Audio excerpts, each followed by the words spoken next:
Hello everyone, welcome back to my channel, and to those that are new, welcome to my channel. Today's video we're going to be talking about Average Luck's gamer video on stunners and at the same time RealSuke's video on Evelyn 4-piece swing jaws. But before we start the video, I'm going to be briefly explaining or at least disagreeing to some extent on their comments on some ideas that they have. If you want to save money and want to top up at the same time, then lootbar.gg has got you covered. They're offering an exclusive 15% discount to all Zenless Zone 0 top-ups. Just follow the link in the description or the pinned comments. Let me show you how easy it is. You select the pack you want, insert your UID, and select the server you're in. And voila, there you have it. It's quick, easy, and secure, with multiple positive reviews from all around the globe. Even great content creators such as Gaja, Juice, and Tivat Times use their services. Thank you Lootbar for sponsoring the video. And now, we're gonna start reacting to Average Luck's gamer video on why stunners are a poor investment in Zenless Zone 0. Let's start. This video is not for whales and dolphins, it's for you, because you are just like me. Average Luck Gamer here, and today I want to talk about stun agents. More specifically, I want to talk about two different types of stun agents and why certain stun agents are better than others. There are two different types of stun agents. There are stun stunners, and there are support stunners. All right. Now, I don't think I've seen anyone else referring to them as these two terms, but I'll explain what they mean so that we're all on the same page. Stun stunners specifically build up impact to buff a certain part of the stun window, or their entire job is just building up impact. So Ambi would fall into this category, Chingy would fall into this category, and Khalida would fall into this category. All right. And then on the other side of things, we have support stunners. So support stunners will buff things whether or not the enemy is in stun. So Lighter and Lycan will both buff fire and ice or just ice damage whether or not they are in the stun window or not. And of the two of these, I think that one is much better than the other and is more likely to age better than the other. And the answer is that the support stunners are more likely to age better than the stun stunners, and I'll explain why. Firstly, stun stunners are extremely limited to how they build up their days, i.e. they need to build up the days and then they need to capitalize on that built up days with a stun window. Now, as players, we have no control over what's going to happen in the future with A, days meters, and B, stun windows. And it has already been shown to us as players that Hoyo are comfortable with giving us exceptionally short stun windows. True. Shadow Jane is a particular example of this, where her stun window is shorter than quite a lot of the other enemies that you would fight in Shiyu Defense or Deadly Assault. And because it's shorter, it's harder to unload the damage within that window. I think there's something misunderstood here. That's not because stunners, let's say Shinyi, is going to be favored on that enemy, specifically Shadow Jane Do, but rather the playstyle is favored with anomaly or attack agents that don't require the enemies to be stunned, so they deal the damage. For example, Evelyn. So in reality, does that make Shinyi worse? No, it doesn't make her worse. Rather, just the playstyle isn't really for Shinyi at this point. So in reality, it just caught me by surprise, to be honest, because in reality, I thought that people would understand the fact that when we have different agents, that means each agent has a different playstyle, and that playstyle is going to be favored down the line based on the enemy. For example, there might come an enemy where you need to stun him and deal the damage. So does that mean that anomaly agents are going to be worse? No, it's just their playstyle is not favored in that opponent or in that enemy. Same applies here. Shadow Jane requires someone that is not in need or dependent on her being stunned, which means anomaly agents or someone like Evelyn that can actually deal damage and at the same time that can basically not require the enemy to be stunned. And even if the enemy is stunned, she's not going to be heavily dependent on that stun. She might ult once and that's it. And in reality, at the end of the day, it just comes down to actually the enemy that you're facing. Playstyles counter the enemy. Not agent gets nerfed, but it's actually the playstyle that's being favored at the moment. That's it. Like, I don't think there's much to add into this anymore. But I think that we should keep going now. Or Deadly Assault. And because it's shorter, it's harder to unload the damage within that window. Now, as we go forwards and as we get deeper and deeper into the game, What I think is going to happen is that I think it'll be harder to stun. I think that our days meters are going to get bigger. And I think the windows that we have are going to get shorter. And this is kind of shown by Lighter. I think that this is actually right, but keep in mind and be assured that if they do that with days meter or the stun meter, then be sure that you're going to also have that with Anomni meters and even the HP bars increasing. So in reality, anyone that depends on the enemy being stunned, they're going to struggle to clear it in one rotation, or even at the moment with GUN it requires 2 rotations. Does that make any agent less favorable in that playstyle? Obviously, if the buffs do appear, yes. But now, at the moment, Shani is still the fastest stun agent in my opinion, and she is still one of the most powerful agents that you could get your hands on because of the stun multipliers that she provides. Lighter does give you buffs for your elemental, which is fire and ice, but that's basically it. He doesn't give you any stun multiplier, and he doesn't even provide you that much in my opinion if you're not playing fire and ice agents. And keep in mind that support stunners, as you've mentioned, they're going to have a long life, that's for sure, but it's only for 2 playstyles. Lighter is gonna be favorable until they release a fire and ice agent. That's where his niche is at. But in reality, Chini fits everywhere. And that's why I think, in my opinion, you're downplaying her too much to the point where I feel like it's not fair with that criticism given to her. But obviously, that's my opinion at the end of the day. We might disagree, but it's just an opinion from my end at least. But let's keep going. Lighter actually enables additional time during the stun window. He gives an extra 3 seconds during that stun window, in addition to the fire and ice buffs that he provides, which is why I think that he's going to age a lot better than someone like Chingy. True, but keep in mind that's only for fire and ice agents, nothing more. I don't think there's anyone that would disagree with you on that point, but it's just fire and ice agents. That's where his niche is at. And I will talk more about why I think stunners are overrated, but for now, this is maybe the key takeaway here, is that stunners are not bad, but I think that they are the last pieces that you should prioritize for your teams. I think you should prioritize getting your DPS first, and then you should get your support second, and then lastly, you should then think about whether or not you need a stun agent. I think that's not true.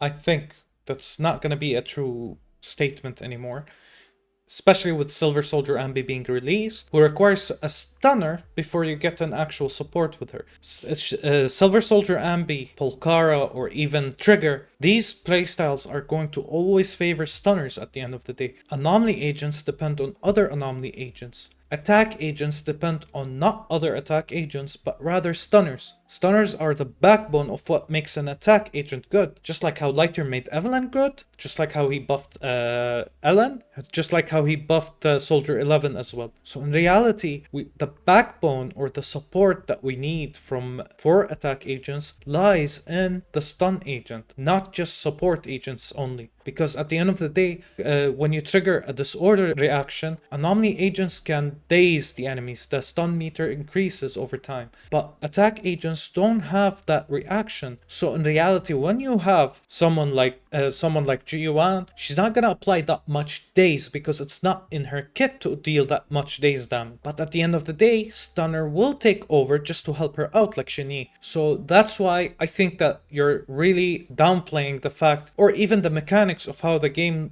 is being gone through, for example. I would honestly like to stop here. Although I love the video completely, I would highly suggest everyone to watch this video and honestly give me your opinions down below in the comments. And thank you, Average Luck Gamer, for actually allowing me to react to your video.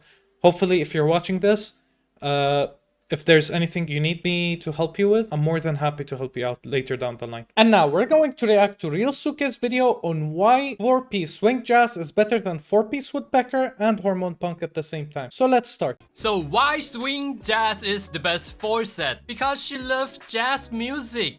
Anyway, on 2 set it gives 20% energy regen, and on 4 set it gives 15% damage increase for freaking 12 seconds when you launch a chain attack or ultimate. And what do Evelyn do? She launched chain attack by herself, which is her main sources of damage. Every time she launched a chain attack is equivalent to 45% of her ultimate, and no other unit could launch chain attacks like Evelyn do, because she loves to chain her enemies. I swear that I'm not into BDSM, but I desperately want her to perform chain attacks on me. There's no other unit and agent in the game that could utilize swing jazz on the levels that Evelyn does. You don't need to do any kind of setup or pre-buffing or any song and dance in order to get all those buffs like Woodpecker and Hormone Punks. You are getting almost near 100% uptime from the swing jazz. And I think a lot of people don't really realize this because of the pre-assumption that the swing jazz was meant for the support and not really for the DPS. And it creates this really tricky blind spot that I actually got this from random comments,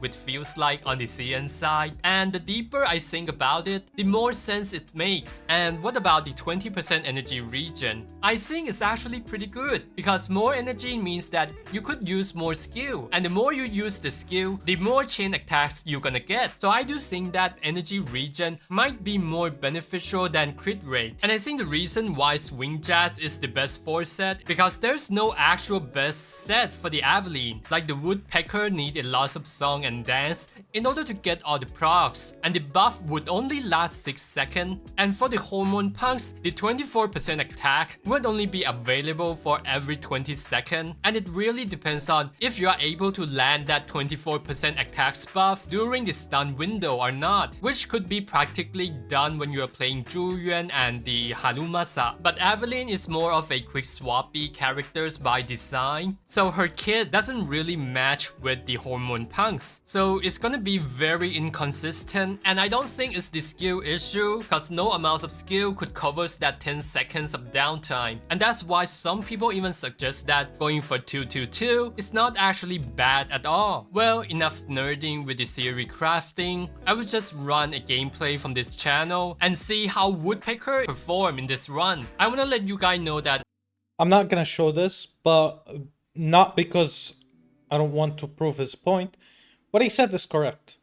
But there's something that I genuinely feel like some people are misunderstanding here. For example, when you have swing jazz on Evelyn, your whole party is buffing Evelyn completely. For example, you have Lighter, you have Astra, that's buffing Evelyn completely. She needs something that can give her the missing points that she needs, which is either attack or crit rate. And I don't think crit rate is going to be beneficial at this point. I don't think Woodpecker would be a great choice, more than Hormone Punk, for example. But in reality, let's look at it this way. When you use someone like Evelyn, with Lighter and Astra, with 4P Swing Jazz, you're not buffing anyone except Evelyn. And on top of the buffs, the multiple buffs that Lighter, Astra give you, they're just not going to be consistent enough, or justifiable enough, as a matter of fact, for you to use 4P Swing Jazz on Evelyn, so you could buff Evelyn herself. I don't think this is a great choice. Rather than it's an okay-ish choice in my opinion. While yes, it's true, 20% energy regen is going to buff Evelyn completely, or even let her use her EX special more frequently, it does not justify the amount of buffs that you're getting from Lighter and Astra, and you're adding on top of it an additional 15% on all of her damage. This is not going to be enough for Evelyn when she is lacking, for example, attack, or even when she's lacking crit rate, for example. For some people, in some cases, let's say, and I hope to God